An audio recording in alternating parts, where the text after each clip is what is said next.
مساء الخير للجميع. النقاط العريضة لحركة أشدية.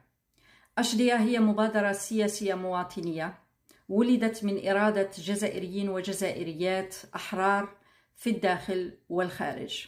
هدفنا أن نكون إطاراً منظماً شفافاً وفعالاً يجمع الطاقات الوطنية ويوحدها من أجل بناء دولة ديمقراطية وعادلة. فلسفتنا واضحة وبسيطة: إشراك كل الجزائريين والجزائريات في الداخل والخارج في بناء مشروع سياسي ديمقراطي بديل يعبر عن مطالب الشعب وبعيداً عن الوصاية وعن صفقات الكواليس.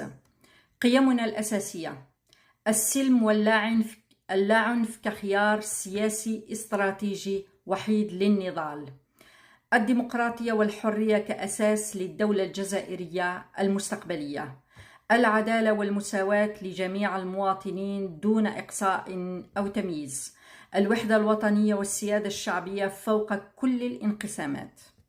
منهجنا: تنظيم سلمي مواطني وفي لروح الحراك الشعبي، إشراك جميع القوى الحية، مواطنين، مجتمع مدني، مفكرين، نقابيين من الداخل والخارج، وفتح حوار جاد ومسؤول مع كل القوى الديمقراطية التي تشترك معنا في نفس المبادئ.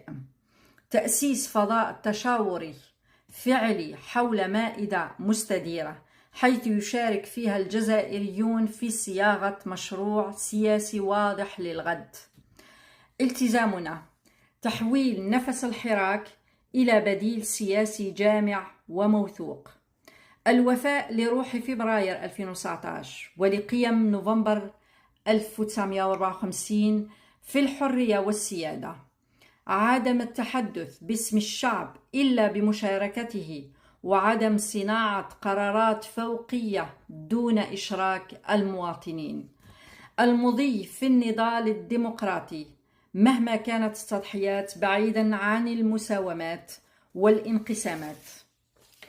من أجل ذلك الحركة أشدية توجه لكم نداء صريحا: انضموا إلى فضاء التشاور، قدموا أفكاركم ومبادراتكم، شاركوا مباشرة في بناء مشروع أشدية الذي هو مشروع بناء الجزائر الحرة العادلة الديمقراطية التي نحلم بها جميعا.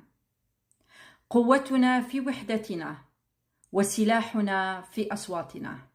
انتهى البيان.